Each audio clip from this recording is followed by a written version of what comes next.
अगर आपके पेट में गलती से एक रेजर ब्लेड चला गया तो आपने ये बात सुना होगा कि आपके पेट का हाइड्रोक्लोरिक एसिड उसको गला देगा। कई लोग हाइड्रोक्लोरिक एसिड को इसलिए सल्यूट करते हैं। ठीक है, पेट सब कुछ को ही ब्रेक डाउन कर देता है। एक बचपन की बात बता रहा हूँ। मेरी सिस्टर ने पायल का एक गोल वाला पार्ट गलती से मुंह में निगल लिया था। तो कुछ दिन बाद डॉक्टर को दिखाने के बाद ये पता चला कि उस पायल को पेट ने गला दिया है और वो मल के साथ बाहर निकल गया है। ठीक है, मेटल को गला दे रहा है, ब्लेड को गला दे रहा है, सोना जाएगा वो भी गला देगा, सब कुछ को ब्रेक डाउन कर देगा, पर जहर को ब्रेक डाउन क्यों नहीं कर पाता है? ऐसा क्यों होता है कि जो पॉइजन पीते हैं उनका पॉइजन ब्रेक डाउन नहीं कर पाता है? अजीब बात नहीं है? तो इसका जो कारण है ना वो आप जान जाओगे, आपको मजा आ जाएगा और जिंदगी भर इसको याद रख लेना। देखो, पेट में कुछ भी जाता है तो सबसे पहले वो स्टमक एरिया यानी ये पेट वाले एरिया में जाता है और उसके बाद नीचे जो पाइप बना रहता है ना, ये इंटेस्टाइन जो पाइप की तरह दिखता है, इसमें फाइनल पाचन होता है। पेट वाले एरिया में जाके सिर्फ खाना टूटता है और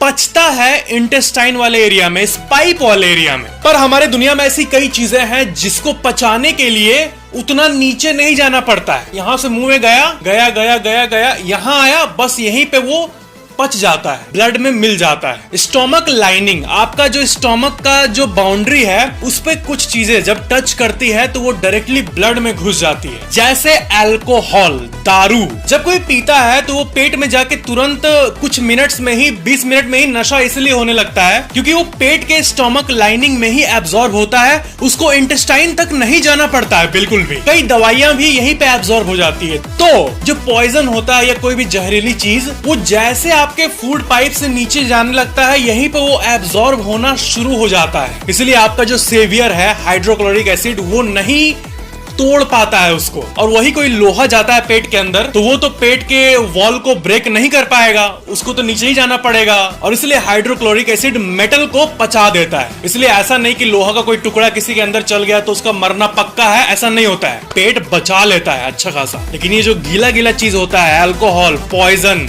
कई दवाइयां, एस्प्रिन और क्या क्या जो होती है, वो बॉडी में जाते ही बस शुरू एब्जॉर्ब होना शुरू और डायरेक्टली खून में मिल जाती है। तो दो टाइप का एब्जॉर्प्शन है, स्टोमक लाइनिंग एब्जॉर्प्शन यानी यहीं पे एब्जॉर्ब होना शुरू हो जाना, यहाँ के वॉल पे सट कर, और दूसरा वो नीचे जाके इंटेस्टाइन में पचना। वो नॉर्मल खाना वैसे ही पचता है, नॉर्मल खाना यहाँ नहीं पचना शुरू होता है, नॉर्मल खाना इंटेस्टाइन में जाके पचता है नीचे में। चैनल को सब्सक्राइब करके बेल आइकन पे क्लिक करके ऑल पे जरूर क्लिक कर लेना ताकि नई वीडियो आप तक सबसे पहले पहुंच जाए। फैक्ट नंबर 4, ये फैक्ट ना आपका होश उड़ाने वाला है। आपको मैंने चेरनोबिल एरिया के बारे में बताया था जहां पे न्यूक्लियर हादसा हुआ था और उस जगह पर ऐसा रेडिएशन फैला है कि हजारों साल तक हम यूज कर ही नहीं पाएंगे उस पूरे चेरनोबिल एरिया को। पर ऐसा लगता है कि ऊपर वाले ने हमारी बात सुन ली, वो